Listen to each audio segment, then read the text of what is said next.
दीन और अभिमानी की चर्चा कर रहे थे। कौन व्यक्ति दीन है और कौन व्यक्ति अभिमानी है, उसका बहुत सुंदर स्वरूप यहाँ इन्होंने बतलाया।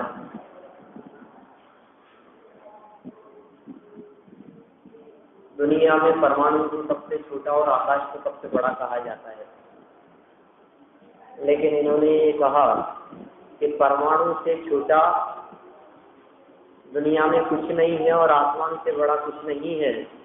ऐसा कहने वालों ने दीन और अभिमानी जीवों को नहीं देखा। यदि वे दीन और अभिमानी जीवों को देख लेते तो उन्हें ऐसा कहने में संकोच होता, क्योंकि जगत में दिखाई देने वाले जो दीन व्यक्ति हैं उनकी लघुता परमाणु से भी कम हुआ करती है, माने वे परमाणु से भी छोटे हो गए हैं।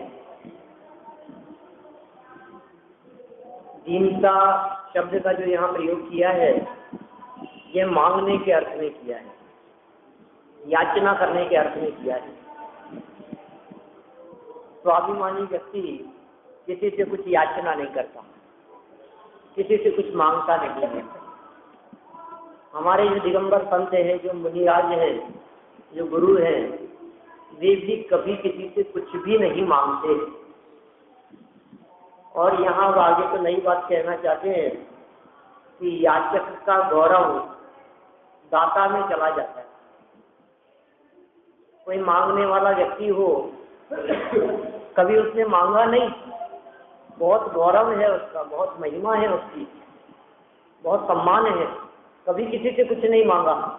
लेकिन जिस दिन जिस क्षण वो किसी के आगे जाकर हाथ फैलाता है, उसी दिन और उसी क्षण से उसका सारा का सारा गौरव सब समाप्त होगा।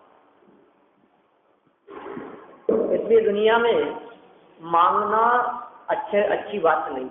मगर ये बात यहाँ आचार्य देव आत्म अनुशासन के रूप में हमारे को सिखाना चाहते हैं। याचक का गौरव दाता में चला जाता है। 145 पेज की ये बात है। याचक का गौरव कहाँ गया? जिससे उसमें लघुपना अर्थात हीनता आ गया। क्यों आ गया? मांगने वाले में लघुता कैसे आ गई? उसका गौरव कहाँ चला गया? इस प्रश्न का उत्तर आगामी छंद में देते हैं, अनुष्ठित छंद में।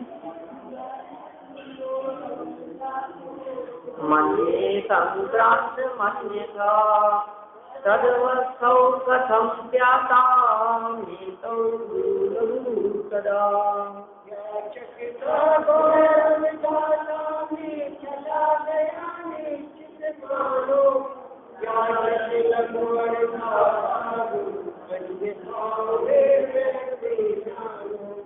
आचार्य देव कह रहे हैं कि मांगने वाला लघु हो गया और देने वाला महान हो गया। ऐसा क्यों हो गया?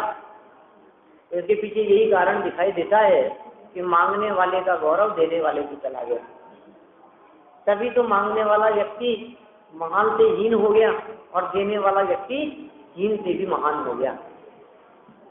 अर्थ, मैं ऐसा मानता हूँ कि याचक का गौरव दातार में संक्रमित हो गया। मैं ऐसा मानता हूँ। मन्ये वरम ऐसे शब्द के प्रयोग किए चाहिए। मैं ऐसा मानता हूँ, मन्ये मानता हूँ। यदि ऐसा न हो और अन्यथा हो तो याचना के समय याचक की अवस्था लघु, मांगने वाले की अवस्था हीन और दातार की अवस्था गुरु कैसे हो जाती है? मांगने वाला जब भी जाता है तो बकरी बन के जाता है, गाय बन के जाता है, लघु बन करके जाता है।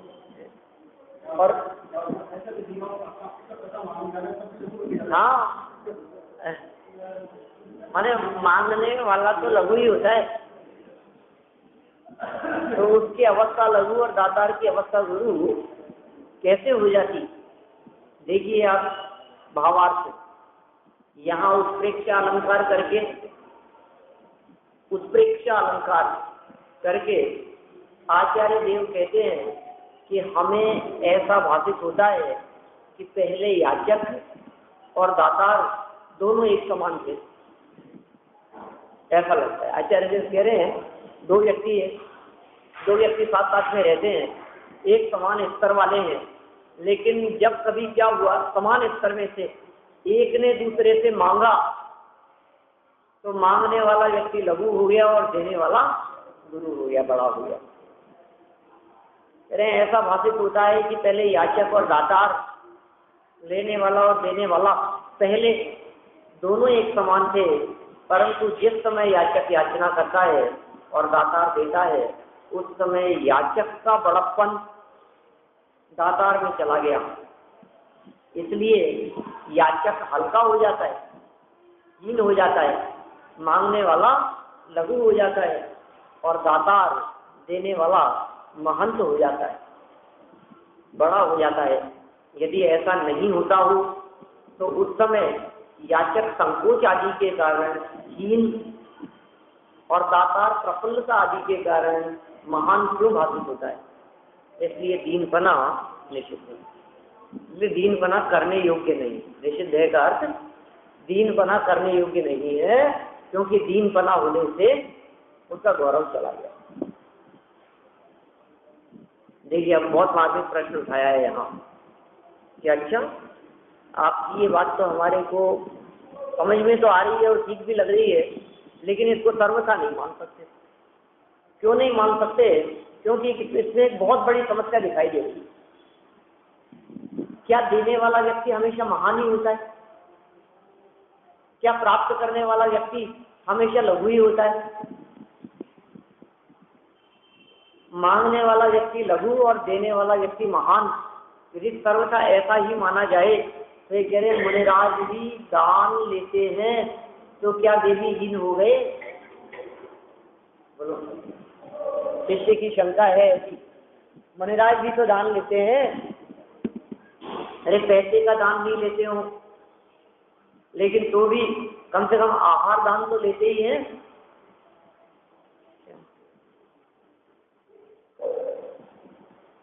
देखिए क्या कह रहे हैं, भले ही मुनिराज आहार दान लेते हो, भले ही देने वाला श्रावक हो, लेकिन वो श्रावक मुनिराज से बड़ा नहीं हो गया। मुनिराज की महानता तो रहेगी, हमेशा ही रहेगी।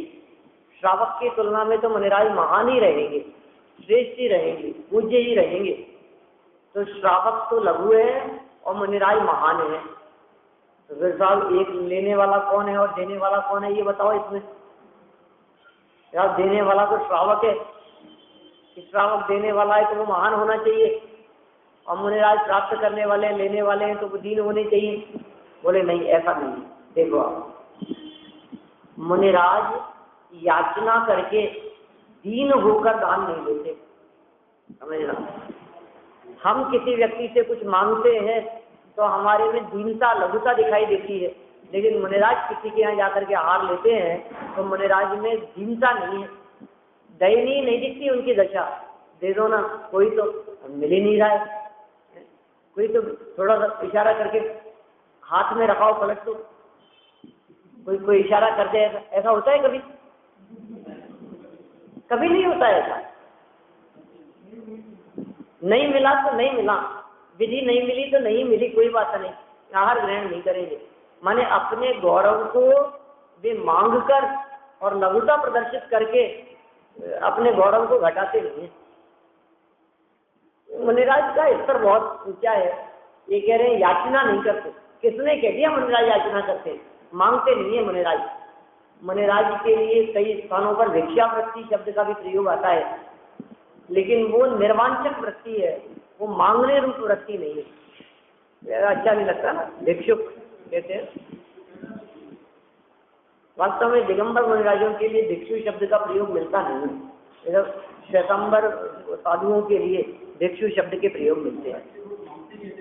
वो तो मांगते ही हैं, इसलिए वास्तव में उनके लिए भिक्षु शब्द का प्रयोग करना ठीक है। लेकिन हमारे यहाँ तो दिगंबर मुनिराजों में ऐसी अवस्था बनती नहीं है ना, इसलिए यहाँ ये बात नहीं है।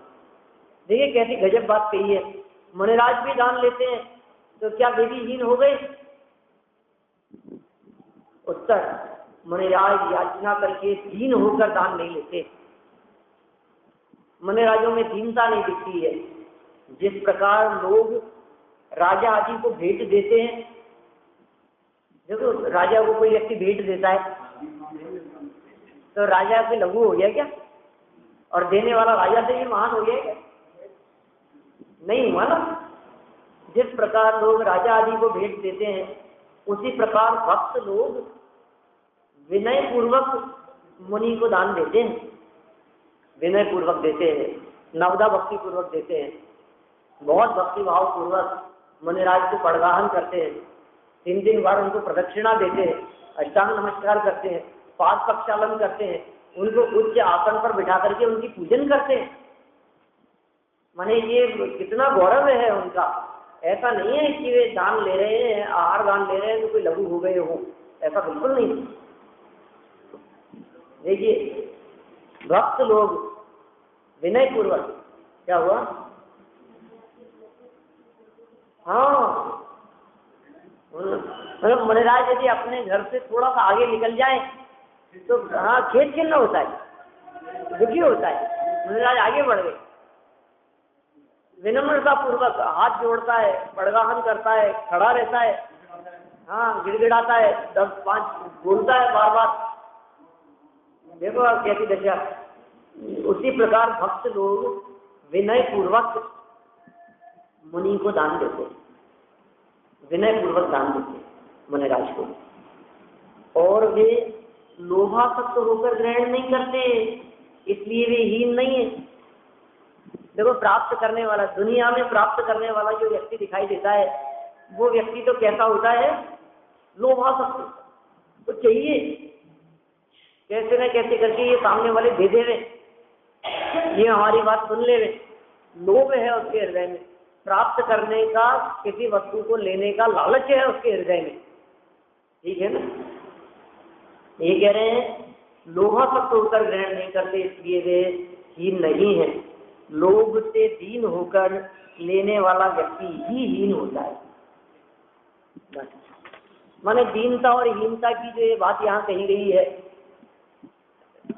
याचक का गौरव दातार में चले जाता है, ये जो बात कही गई है यह बात गृहस्थों के जीवन में लागू होती है या समान स्तर वालों के जीवन में लागू होती है।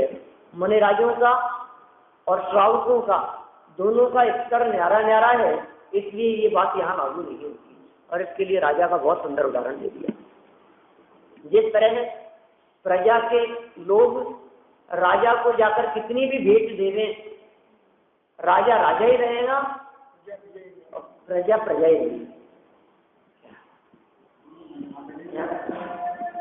राजा हाँ सच में राजा धन्यवाद भी नहीं देता उनको। हाँ माने राजा कहीं ऐसी बात कहते हो, अरे धन्यवाद आप हमारे लिए लेकर के आए, ऐसा बोलता है राजा कभी? खजाने भरे हैं राजा के पास में, क्या कमी है?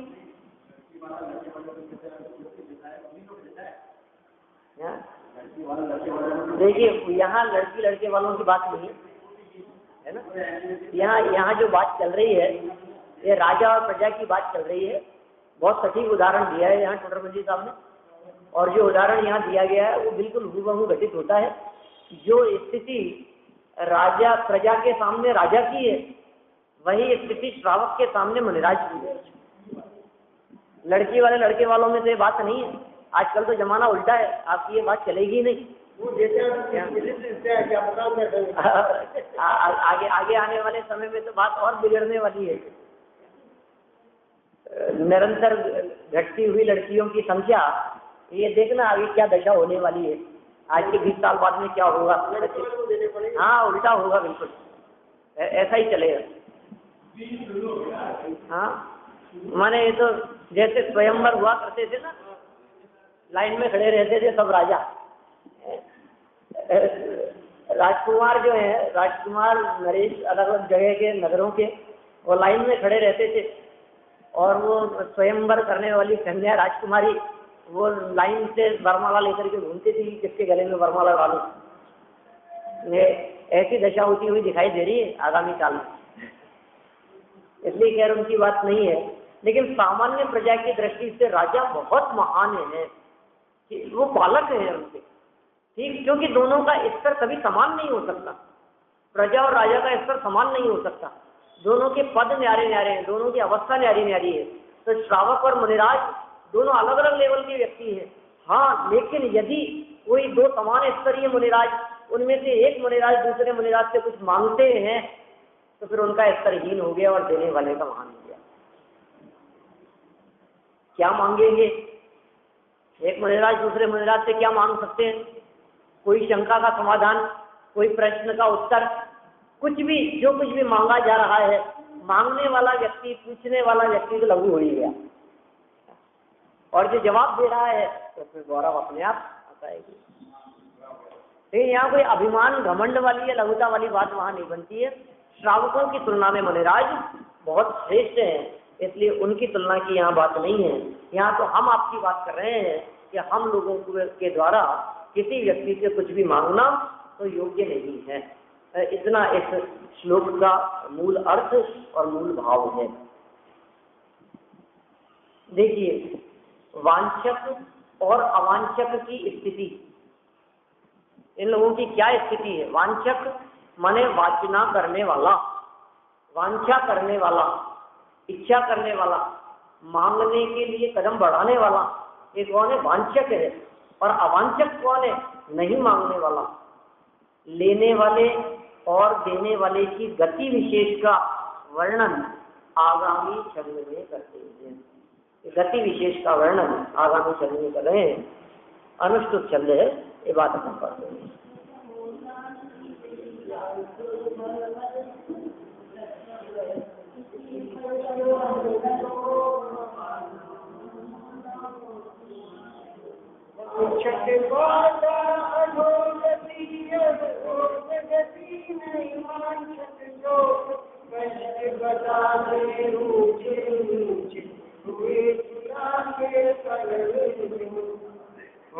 स्पष्ट बतलाते, तुला के जो फलड़े हैं, जो दोनों समान हैं, उसमें से एक से निकाल करके भी दूसरे के अंदर कुछ डाल दिया गया तो ये स्पष्ट इस बात को दिखाई देते हैं कि वो लघु हो गया और वो दीर्घ हो गया।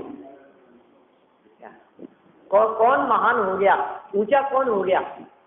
जिसने दिया है वो ऊंचा हो गया और जिसने लिया है वो नीचा हो गया है?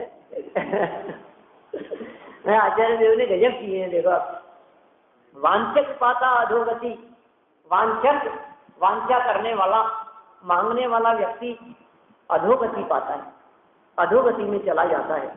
ऊर्ध्व गति नहीं वांछक की, वांछक अर्थात मांगने वाले की ऊर्ध्व गति नहीं होती, ऊर्ध्व गति नहीं वांछक की, लेने वाले की ऊर्ध्व गति नहीं होती। स्पष्ट बताते, ये बात हम नहीं कह रहे हैं, ये तो स्पष्ट बताते हैं। ऊंचे नीचे हुए, ऊपर नीचे जो हो गए हैं, तुला के पलड़े, तराजू के पलड़े जिस प्रकार ऊपर नीचे हो जाते हैं, ये बात स्पष्ट रूप से दिखाते हैं कि जो दे रहा है वो ऊंचा हो गया है और जो ले रहा है वो नीचे हो गया। अर्थ, जिन्हें ग्रहण करने की इच्छा है, देखो ग्रहण करें चाहे नहीं करें, ग्रहण करने की इच्छा मात्र ही लघु बना देती है। ग्रहण करना और नहीं करना ये तो उस पर निर्भर करता है, देने वाले पर।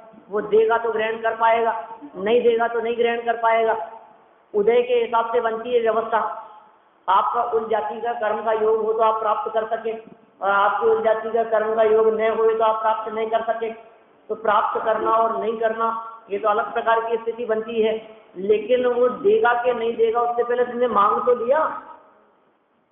कोई व्यक्ति हमारे दरवाजे पर लघु होकर के आया, मांगने के लिए आया, वह भिखारी भीख मांगता है, हाथ फैलाता है, देने वाला दे तो दे और नहीं दे तो नहीं दे, लेकिन मांगने वाला तो लघु हो ही गया। यहाँ गुणभद्र आचार्य देव कहना चाहते हैं, जिन्हें ग्रहण करने की इच्छा है, मन में विचार मात्र भी है, जिनके मन में ये परिणाम आता है, मैं मांग लूं, मैं ले लूं, मैं प्राप्त कर लूं तो ठीक रहेगा। अरे अपना क्या बिगड़ता है, मांगने में अपना क्या जाता है कि नहीं नहीं। श्रेष्ठ लोग होते हैं कि मांगने की बात नहीं करते, मिलेगा तो मिल जाएगा और नहीं मिलेगा तो नहीं। अपना होगा तो मिले बिना रहेगा नहीं, और अपना नहीं होगा तो कितना भी मांग लो आपको मिलेगा नहीं। गजब बात, अपना हो तो जावे नहीं और जावे तो अपना नहीं। तो मुनिराजों की जो महानता है, जिन मुनिराजों की महानता के संदर्भ में यह बात कही गई है, ये मुनिराज कैसे महान हो गए हैं कि अपने अंतरंग गुण वैभव और निधियों को देखते हैं इसलिए महान है, संपन्नता के दर्शन करते हैं इसलिए संपन्न है, अपनी प्रभुता को देखते हैं इसलिए गौरव प्राप्त है, अंदर में मौजूद अनंत गुण उन्हें दिखाई देते हैं, अंतर का वैभव उन्हें दिखाई देता है, ये उनकी महानता का आधार है। जिन्हें ग्रहण करने की इच्छा है वे जीव अधोगति प्राप्त करते हैं। माने इच्छा मात्र दुख का कारण है, प्राप्त करने की इच्छा मात्र लघुता का कारण है, हीनता का कारण है, दीनता का कारण है और अधोगति का कारण है। इच्छाएं अधोगति का कारण है, ये अर्थ निकला सीधा सीधा। जिन्हें ग्रहण करने की इच्छा है वे जीव अधोगति प्राप्त करते हैं और जिन्हें ग्रहण करने की इच्छा नहीं है, प्राप्त करने की इच्छा नहीं है, मांगना नहीं, प्राप्त करने की इच्छा नहीं, चाह गई चिंता गई और मनवा बेपरवाह, और जिनको कछु न चाहिए चाहन के चाह चले गई, चिंता चले गई और मन कैसा हो गया, बेपरवाह हो गया, अब कुछ नहीं चाहिए हमारे। अपने पंडित साहब कहा करते थे, संतोष जी अंजलि साहब, ये चाह रोग है, चाह का रोग ही नहीं है, इसे क्या चाहिए, सुख चाहिए, मैंने रोग कहकर के पुकारते थे ऐसे, ये रोग है, बीमारी है, यहाँ तो चाह का रोग ही नहीं है, मांगने की इच्छा ही नहीं है, हमें ये चाहिए, ये बीमारी नहीं है, यहाँ कुछ नहीं चाहिए हमारे। जिन्हें चाहिए उनके हृदय में लघुता आ जाती है और जिन्हें नहीं चाहिए वे गौरव को प्राप्त करते हैं। हाँ देखिए, अधोगति प्राप्त करते हैं, अधोगति माने नीचे की तरफ जा रहे हैं, और जिन्हें ग्रहण करने की इच्छा नहीं है वे ऊर्ध्व गति प्राप्त करते हैं। इनका ऊंचा नीचा होना मानो तराजू के दोनों पलड़ों द्वारा स्पष्ट रूप से प्रकट किया जाता है।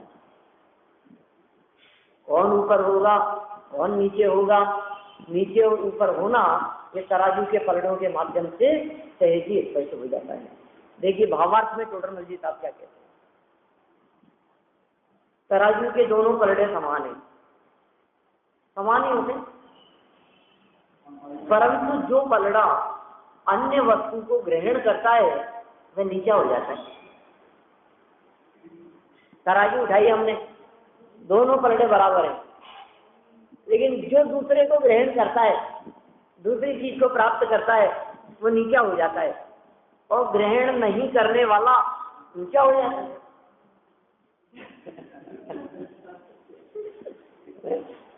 गजब उदाहरण दिया देखा, गुणभद्राचार्य का उदाहरण है, 1000 वर्ष पुराना।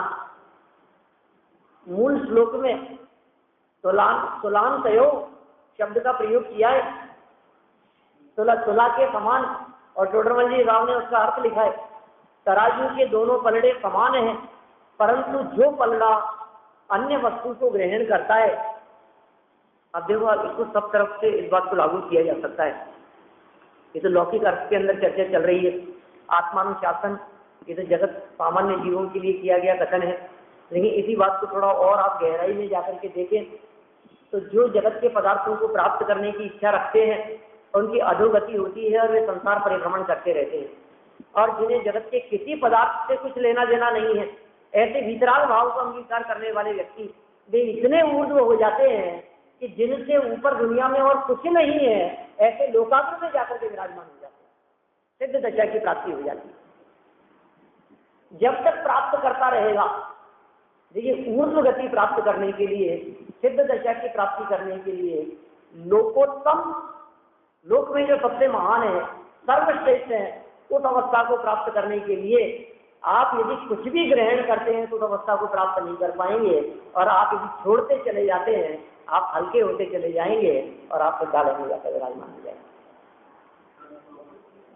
एक परमाणु मात्र के प्रति भी यदि ग्रहण करने का भाव है, आचार्य कुंद की मूल गाथाएं हैं इस प्रकार की। अणुमात्र भी राग आदि का सद्भाव है जिस जीव के, वो सर्व आगम धर भले नहीं जानता दात्म को। अणुमात्र भी यदि राग आदि का सद्भाव है, हाँ बोलो कैसी बात करते, अणुमात्र भी राग यदि जिसके हृदय में मौजूद है, भले ही गादुचांग को क्या कहे 11 अंग 9 पूर्व का पाठी हो, कुछ नहीं है। आत्मानुभवी अल्पक्षम के धारी तिर्यंच गति के जीव के सामने वो 11 अंग और 9 पूर्व का पाठी, राग के प्रति राग रखने वाला जीव, वो तिर्यंच गति के सम्यक दृष्टि ज्ञानी जीव के आगे पानी भरता है। ऐसे हालत है 11 अंग 9 पूर्व का पाठी, अथवा ज्ञान, कुछ नहीं, कोई दम नहीं है। माने पर पदार्थों के प्रति अपनापन ये महा अपराध। पर पदार्थों के प्रति अपनेपन का भाव टूट गया, हृदय में धर्म प्रकट हो गया, चतुर्थ गुणस्थान, लेकिन बाहर में परिग्रह, तो भी अभी गुरुता नहीं है।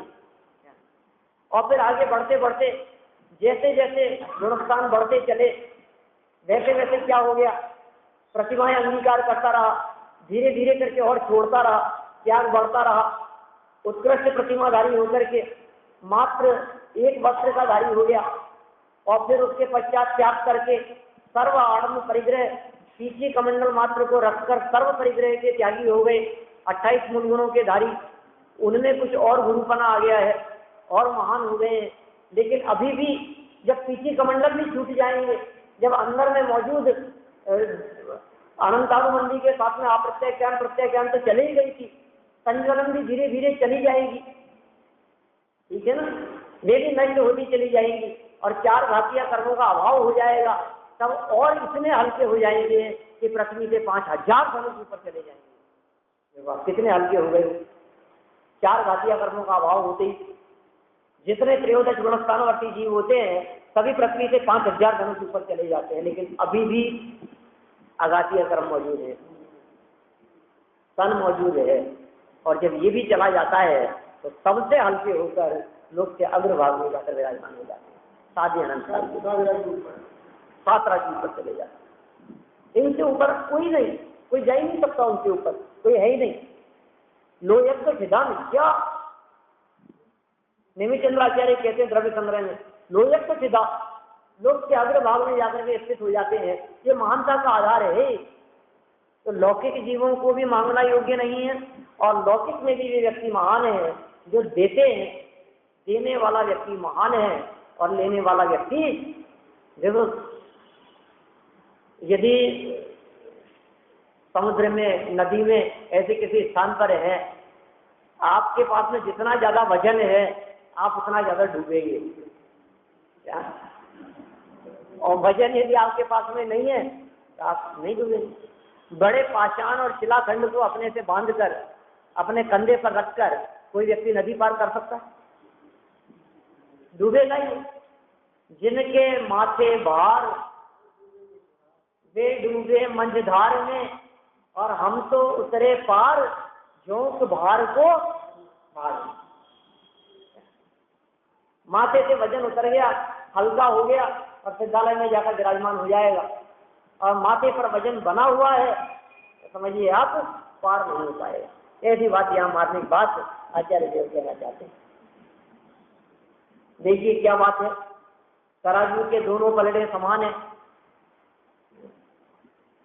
परंतु समान होते हुए भी, एक जैसे पलड़े होते हुए भी, जो पलड़ा अन्य वस्तु को ग्रहण करता है वह नीचा हो जाता है।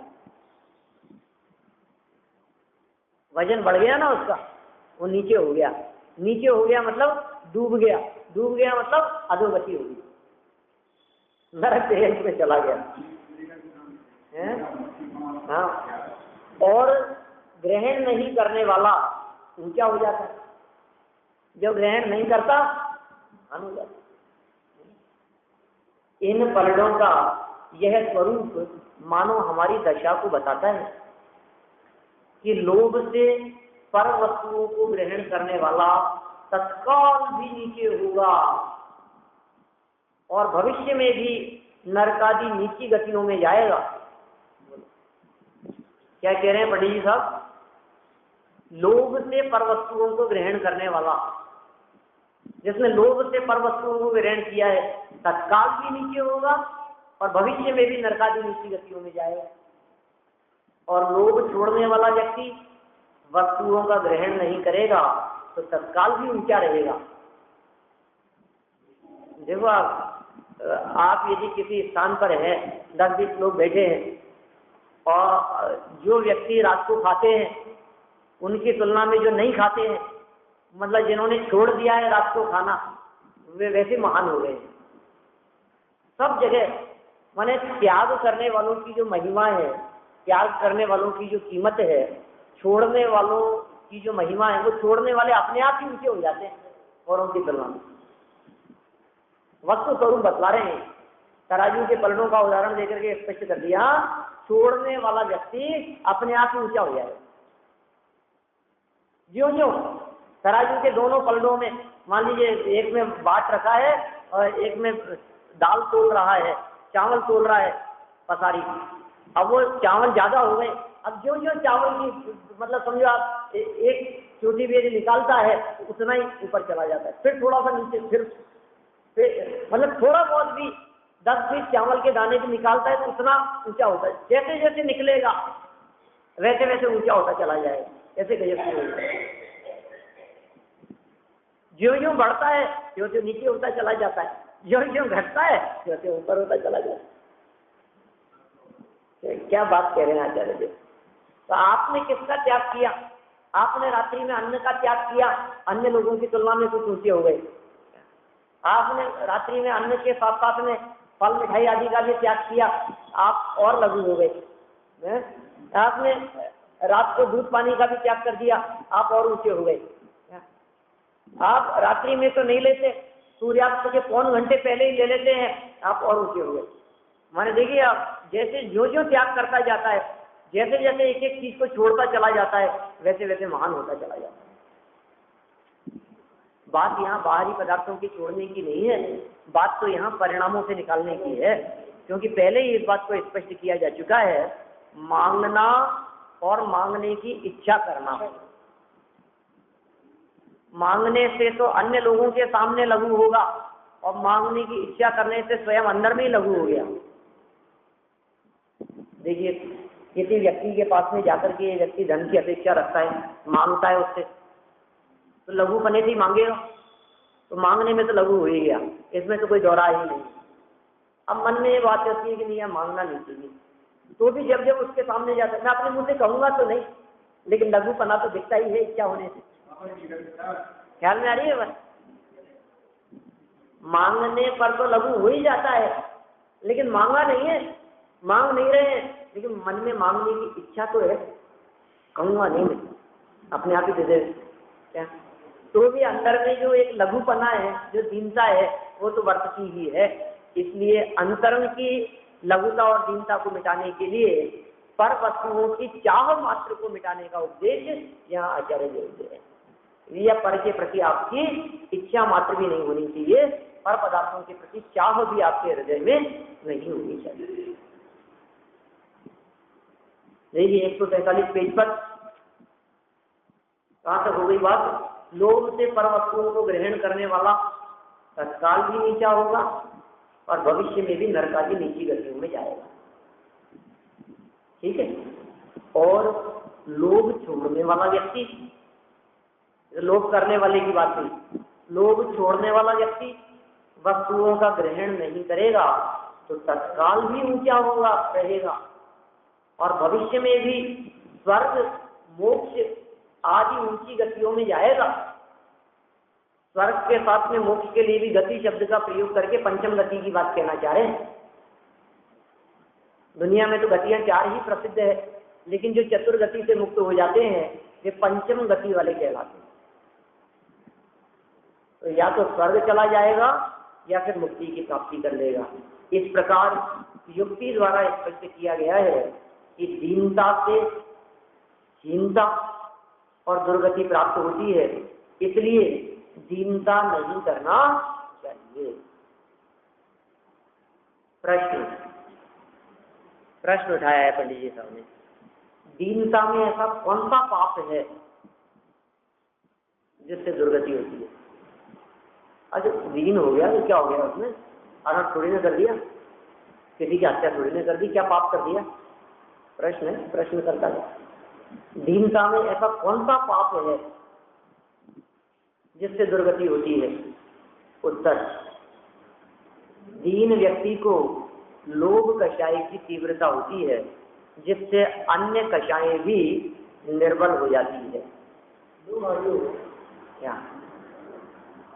क्या कह रहे हैं? दीन व्यक्ति को लोभ कषाय की तीव्रता होती है, लालच विशेष है, लोभ की तीव्रता है, जिससे अन्य कषायें भी, दूसरी जो कषायें हैं भी निर्बल हो जाती है। निर्बल, दुर्बल, कमजोर, माने देखो स्वाभिमान चला जाता है ना, क्रोध, मान, मायाचार, ये सब छूट जाएंगे लोभ के चक्कर में, वो सब कमजोर हो जाएंगी, वो सब कषायें। लोभ ही हावी है, उसकी लोक लज्जा मिट जाती है, वह धर्म को भी नहीं गिनता। लोक लज्जा नहीं रही, शिष्टाचार नहीं रहा, शर्म नहीं रही आंखों में, मांगने वाले के हृदय में, तो लोक लज्जा मिट जाती है और धर्म को भी नहीं गिनता। मांगने वाले व्यक्ति को तो फिर जो वस्तु मांगी है वही दिखती है, फिर शर्म नहीं रहती, फिर वो कुछ भी, उसको धर्म वरम से कोई मतलब नहीं है। धर्म होगा तो पाप होगा, तो कर्म बढ़ेंगे, या अधोगति में जाएगा, इससे कुछ लेना देना नहीं है। अरे बहुत क्या कहें, आप तो कर्म की बात पूछते हो, आप पाप की बात पूछते हो, हम कौन से पाप की बात कहें? दुनिया में ऐसा कौन सा पाप है जो उसके माध्यम से नहीं हो सकता? लोभियों के माध्यम से दुनिया में कौन सा पाप नहीं देखा जाता? इसीलिए तो लोभ को पाप का बाप कहा जाता है।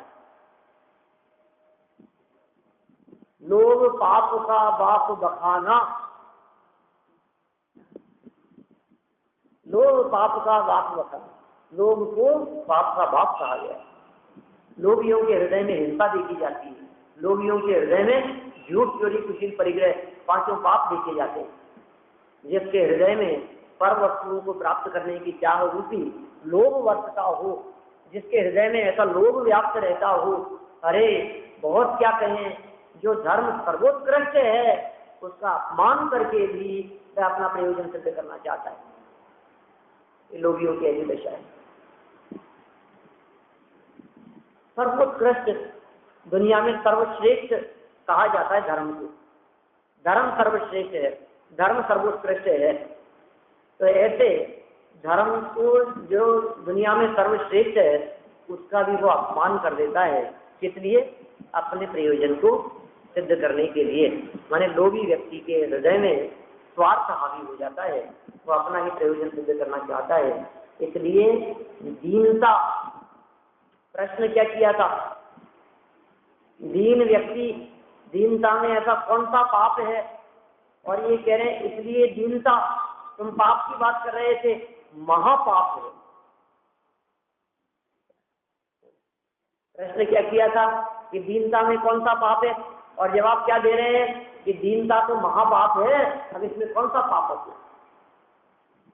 इस तरह से यहाँ दीनता छोड़ने की बात कर रहे हैं, दरिद्रता की श्रेष्ठता।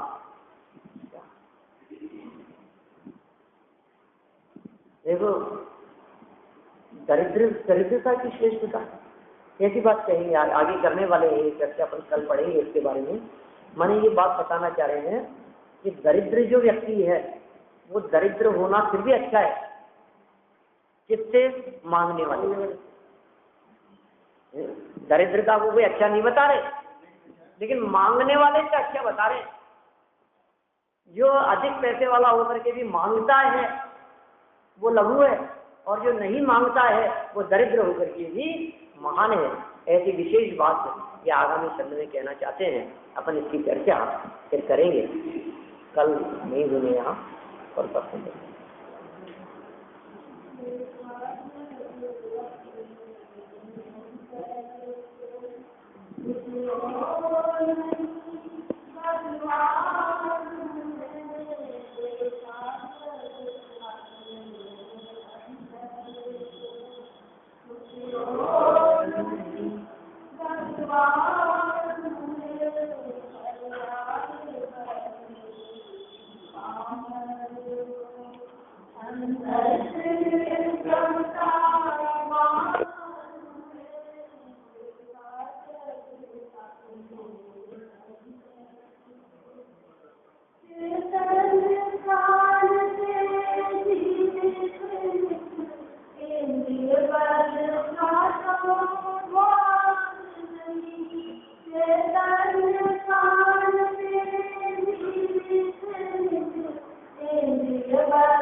सखियानंद मणि करती जब देखा अंतरनाथ को मैं सखियानंद मणि करती जब देखा अंतरनाथ को मैं नहीं लगी कामना अब कोई बस निर्विकार निष्काम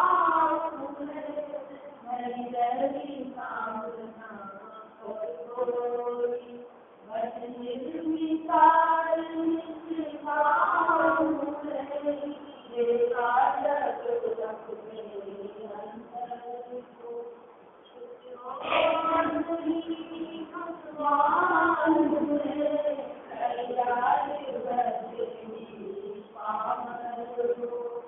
अंतर में सबका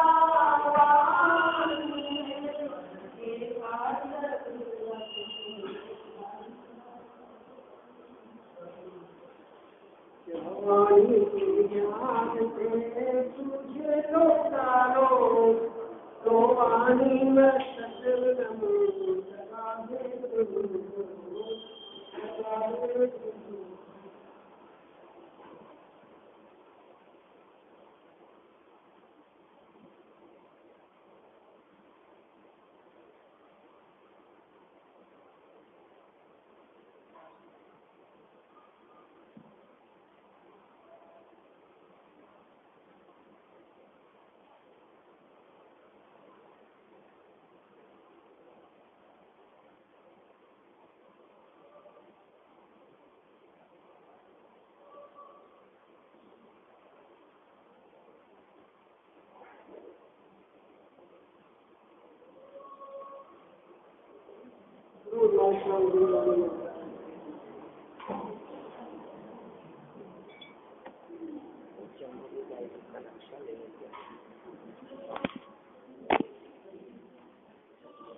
चल रहा है